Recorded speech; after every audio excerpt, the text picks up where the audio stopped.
Guys, Malaysia Under 20 telah pun disingkirkan daripada Asia Cup Under 20 punya kualifikasi. Kalau korang nak bahan kawan-kawan Indonesia korang pasal benda lain, boleh lah kot. Tapi kalau korang nak bahan pasal bola sepak, tak boleh. Sebab level Malaysia sekarang lebih ke arah Filipina, Myanmar semua. Okay, top negara dekat ASEAN sekarang Indonesia, Thailand dan juga Vietnam. Malaysia bukan lagi level itu. Okay, tak kisahlah senior team ke, under 23 ke, dan sekarang under 20. Itu kita kena terima hakikat. Daripada tahun lepas lagi aku dah cakap. Okay. Hasil kualifikasi Piala Asia U20.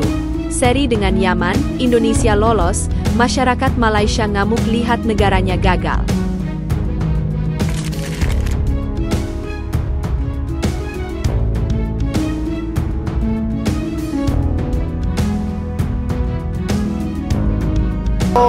이 더운 날씨에 선수들 고생했고 좀 더 패스나 경기력에 있어서는 좀 더 우리가 이제는 아시아로 진출해서 경기해야 되기 때문에 좀 더 빠른 경기력을 해야 될 것 같다는 생각이 좀 들었죠.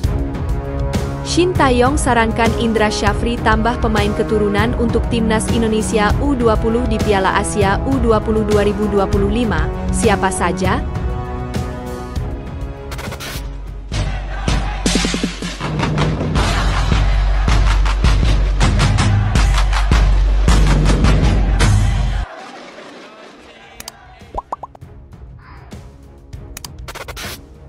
Hasil kualifikasi Piala Asia U20. Seri dengan Yaman, Indonesia lolos, masyarakat Malaysia ngamuk lihat negaranya gagal.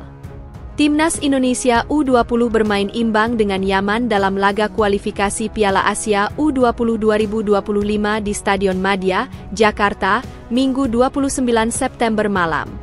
Yaman memulai laga dengan serangan gencar yang cukup mengagetkan pemain-pemain Timnas Indonesia U20. Anwar Hussein dan kawan-kawan berupaya menekan sehingga membuat skuad Garuda Nusantara tidak nyaman bermain. Memasuki menit kelima, tim Merah Putih mulai bisa merancang serangan. Yaman pun tak lantas mengendurkan serangan. Laga pun begitu berwarna dan menjadi seru. Peluang Anwar Hussein dibalas Doni Tri Pamungkas. Adel Abbas Kasem dan Abdullah Khalid Haidan sempat membuat ancaman ke gawang Ikram Al-Ghifari. Memasuki menit pertama injury time serangan Indonesia membuat bola berada di sisi kanan. Muhammad Ragil menahan bola dan kemudian melepas umpan ke dalam kotak penalti. Jens Raven mendapat bola dan kemudian mencari ruang tembak sebelum melepaskan tendangan yang membuat skor berubah menjadi 1-0. Berselang 1 menit kemudian Abdul Rahman Al-Hadher melepaskan tembakan yang membobol gawang Ikram. Pelatih Indra Syafri melakukan pergantian pemain pada awal babak kedua. Sultan Zaki, Rizky Afrisal, dan Aryansah Abdul Manan masuk menggantikan Ragil, Vigo Dennis, dan Muhammad Mufli. Formasi 3-5-2 berubah menjadi 3-4-3. Yaman memulai babak kedua lebih santai dibanding babak pertama, namun Adel Abbas kembali memiliki peluang pada awal babak kedua. Menyusul kemudian pergantian pemain kembali dilakukan Indra dengan memasukkan Fandi Pamungkas untuk menggantikan Aditya Warman. Yaman dan Indonesia kembali terlibat dalam duel ketat di lini tengah dalam membangun serangan. Timnas Indonesia U20 mencoba menguasai bola karena lawan bermain cukup rapat, sementara Yaman mempraktikkan serangan secara direct dengan berupaya memanfaatkan kecepatan dan pergerakan individu. Saling melanggar lawan juga tak terelakkan lantaran duel-duel perebutan bola. Yaman berupaya kembali menguasai bola lebih lama pada 10 menit terakhir. Timnas Indonesia U20 yang mulai terlihat letih berada dalam posisi ditekan. Tony Firmansyah dan kawan-kawan juga berupaya melakukan serangan, namun kesulitan untuk memberikan ancaman berarti. Skor 1-1 bertahan hingga laga bubar. Dengan hasil ini, Timnas Indonesia U20 menjadi pemuncak klasemen Grup F kualifikasi Piala Asia U20 2025 dan berhak lolos otomatis ke putaran final Piala Asia U20 2025 yang akan berlangsung di Cina. Masyarakat Malaysia ngamuk Timnas Malaysia U20 gagal lolos Piala Asia U20 2025, junior hingga senior sama saja.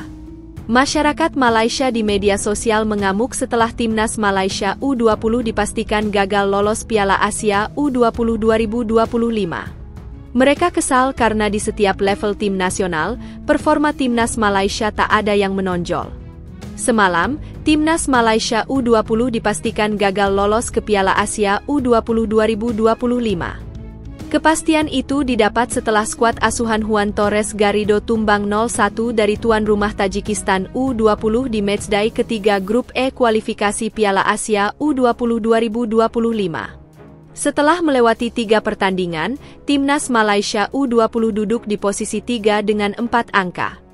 Mereka tertinggal 6 angka dari Korea Utara U20 di puncak klasemen, tim yang sudah dipastikan lolos ke Piala Asia U20 2025.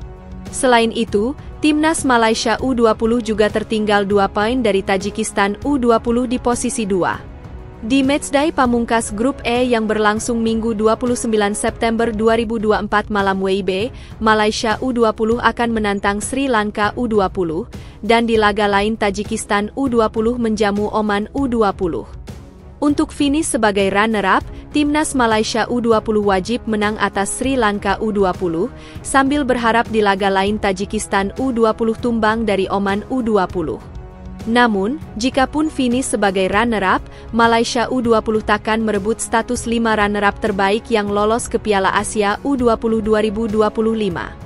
Sebab, koleksi poin mereka kalah dengan tim-tim lain yang menempati klasemen sementara runner-up terbaik. Sekalipun menang atas Sri Lanka, koleksi poin Malaysia U20 tertahan di angka 4. Perolehan poin timnas Malaysia U20 tak bertambah karena dalam perhitungan di klasemen runner-up terbaik, hasil kontra tim juru kunci tidak masuk hitungan. Koleksi 4 angka milik Malaysia U20 kalah dari tim-tim runner-up lain yang sudah mengemas 6 angka. Sebut saja Irak, Vietnam, Yaman, Qatar, Australia, Kirgistan dan Kamboja. Hasil inilah yang membuat masyarakat Malaysia mengamuk. Mentalitas kebobolan di menit-menit terakhir, baik dari tim senior hingga junior sama saja, tulis akun @CFC_Rajvinder. Permainannya kacau. Tak ada umpan-umpan bagus. Entah bagaimana caranya strategi seperti itu bisa menghasilkan gol, tutup Farhan Alif 77. Shin Tae-yong sarankan Indra Syafri tambah pemain keturunan untuk timnas Indonesia U20 di Piala Asia U20 2025, siapa saja? Pelatih timnas Indonesia, Shin Tae-yong menyarankan Indra Syafri menambah pemain keturunan lagi untuk timnas Indonesia U20 di Piala Asia U20 2025. Hal itu diungkapkan ST, sapaan akrab Shin Tae-yong, setelah menyaksikan langsung pertandingan antara timnas Indonesia U20 versus Yaman. Matchday terakhir Grup F kualifikasi Piala Asia U20 2025 itu digelar di Stadion Madia Gelora Bung Karno, Minggu, 29 September 2024, malam waktu Indonesia Barat. Titel juara grup itu membuat pasukan Indra Syafri berhak lolos otomatis ke putaran final Piala Asia U20 2025 yang akan digelar di Cina tahun depan. Shin Tae-yong yang turut menyaksikan langsung pertandingan antara timnas Indonesia U20 versus Yaman itu memberikan apresiasi kepada Jens Raven dan kawan-kawan. Di sisi lain, ST tetap memberikan catatan untuk Indra Syafri agar lebih meningkatkan tempo permainan dan performa anak asuhnya lagi. Memang baik dalam semuanya walaupun cuaca sangat panas tetapi kita lolos ke Asia. Jadi harus meningkatkan kecepatan pertandingan dan performa pemain, kata Shin Tae-yong kepada awak media usai pertandingan. Lebih lanjut, Shin Tae-yong juga menyarankan agar Indra Syafri menambah pemain keturunan lagi di skuad Garuda Nusantara untuk Piala Asia U20 2025. STY merekomendasikan pelatih asal Sumatera Barat itu untuk memperkukuh lini belakang dengan mendatangkan bek-bek diaspora yang tinggi. Namun, dia tidak menyebutkan secara spesifik siapa saja nama pemain keturunan yang dimaksud. Kalau untuk lini belakang mungkin dibutuhkan pemain keturunan baru, ujar Shin Tae-yong. Karena kalau kita lolos ke Asia pastinya dibutuhkan pemain-pemain yang posturnya tubuh tinggi dan baik, karena dibutuhkan pemain-pemain dengan power bagus, pungkasnya.